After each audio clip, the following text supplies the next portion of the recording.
Bonjour à tous et bienvenue à Ndokoti. Donc moi je suis une habitante de Ndokoti et je vous souhaite la bienvenue. Je suis Ghislaine Tessa. Alors nous allons parler de cette énergie qui est à Ndokoti parce que je suis une habitante de Ndokoti depuis 20 ans. Alors quand on parle de Ndokoti, les premières images qui viennent à vos esprits, le désordre, le bruit, les embouteillages, l'insalubrité et même parfois la peur.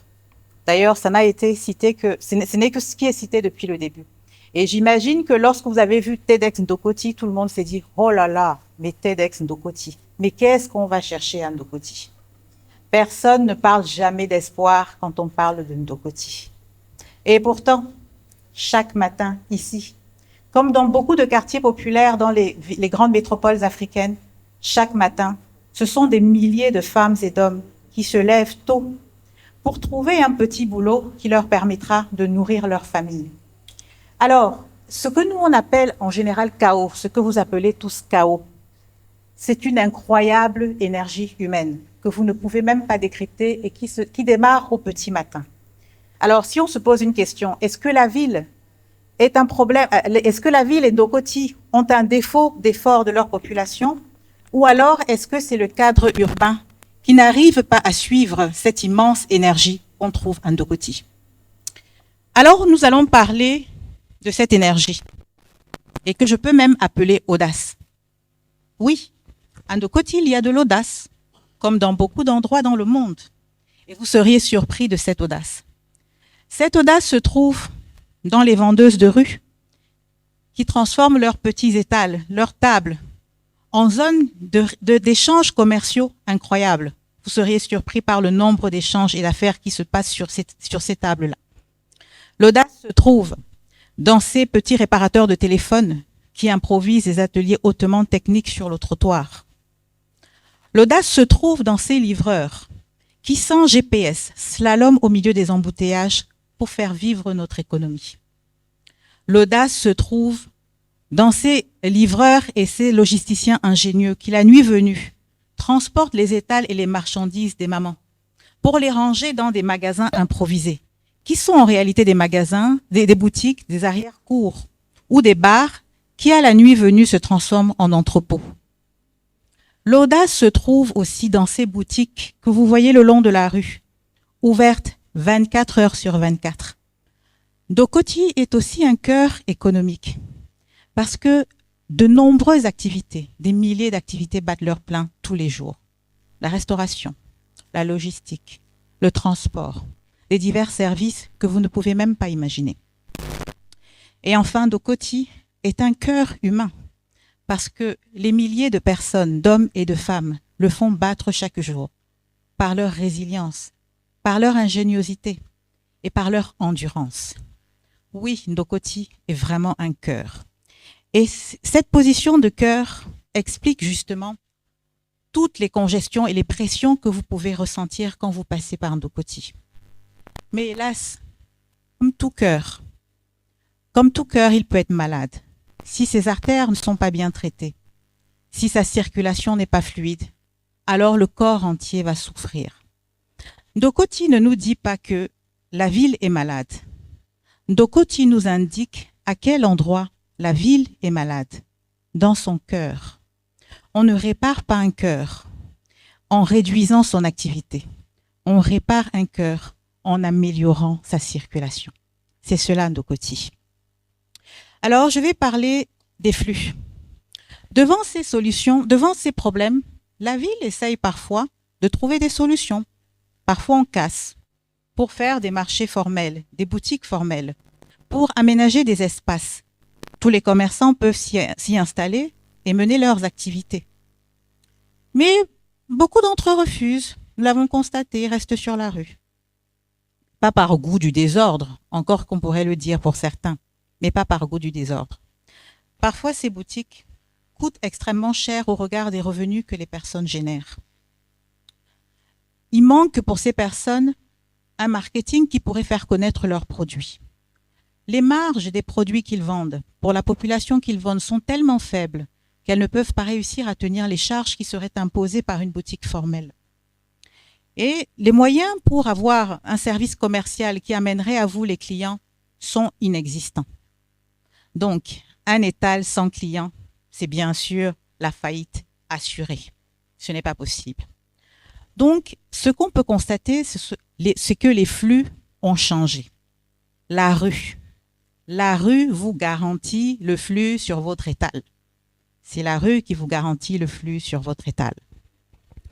De la même manière, nous avons nos bensikines. Ces bensikines dont on essaye vaguement, régulièrement d'aménager des espaces. Mais des espaces qui sont loin des ruptures de transport et qui sont donc loin des clients qui rechignent à marcher jusqu'à ces endroits. Alors, de manière naturelle, les bensikines reviennent là où l'activité existe, là où ils peuvent faire du chiffre, dans une sorte d'incivisme coordonné. Ce qui peut paraître un chaos ou de l'incivisme est selon moi une lecture simpliste. Loin de moi l'idée de faire l'apologie du désordre, parce que en tant qu'habitant de Ndokoti, vous pouvez bien imaginer que ce désordre nous coûte. Mais on peut remarquer qu'il y a une vraie logique économique derrière tout ce désordre et derrière ces activités qui semblent anarchiques.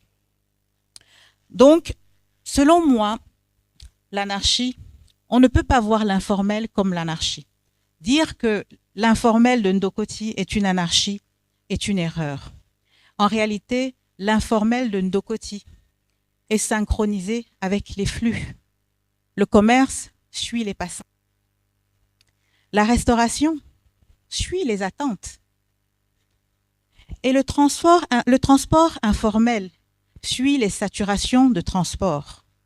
En d'autres termes, le sang suit la veine.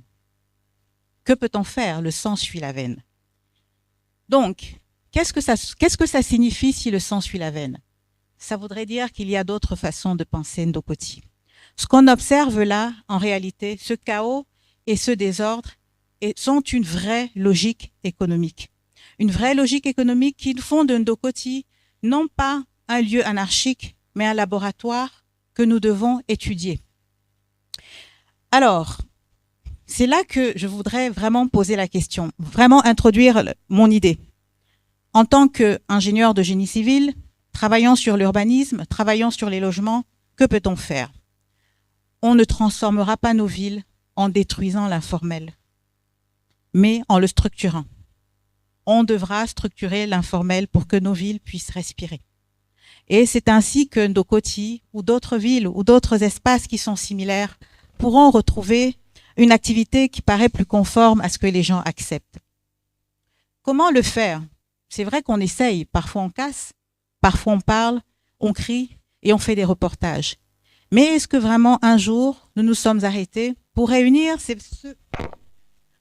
ceux et celles qui traversent Ndokoti et construire avec eux un modèle qui pourrait être beaucoup plus adapté à Ndokoti, en travaillant sur ces modèles économiques innovants? Est-ce que vous saviez qu'on pouvait partager une boutique le jour et la nuit? Est-ce que vous saviez qu'on pouvait être copropriétaire d'une boutique et moi je travaille le jour et vous travaillez la nuit? Il y a tellement de modèles économiques à Ndokoti qui pourraient être copiés avec les habitants de Ndokoti, avec ceux qui font la ville et qui pourraient créer de nouveaux modèles. Parce que en décongestionnant la ville, on permet de réduire l'énergie qui est consommée. En organisant le commerce, on réduit les difficultés d'insécurité, on réduit les difficultés de salubrité. Et bien sûr, en mettant sur pied toute une organisation informelle, mais dans la formalité, on peut rendre à la ville sa dignité et sa place d'humanité qu'on recherche dans la ville. Il y a quelques années, contrairement à ce que tout le monde pensait, nous avons créé un modèle de maison à partir de Ndokoti. Je pense qu'à l'entrée, vous l'avez tous vu, cette maison. Elle est en terre et elle a été construite par des travailleurs de Ndokoti, uniquement des travailleurs de Ndokoti. Nous étions tous à Ndokoti.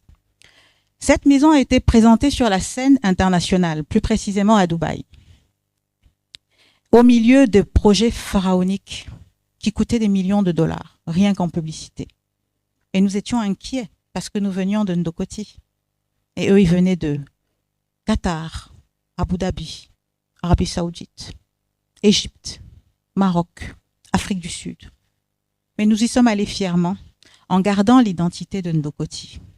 Et figurez-vous que devant ces centaines de projets, notre projet a été sélectionné. Pas par pitié pour les Africains, mais parce qu'il répondait à une vraie problématique. Alors, on peut constater que de Ndokoti, des solutions peuvent émerger et elles peuvent inspirer. Et c'est ce que j'ai d'ailleurs appelé « From Ndokoti to the World ». Ndokoti a aussi un message qu'elle peut passer au monde. On ne soigne pas un cœur en diminuant son rythme de battement, mais en fluidifiant sa circulation. Donc, l'audace ici ne consiste pas à prendre des modèles étrangers et à les adapter de manière brutale, mais il consiste à regarder ce qui se fait déjà autour de nous, à les adapter et à vivre avec cela afin que la ville retrouve la dignité et l'humanité qu'on recherche dans chacun des carrefours. Je vous remercie.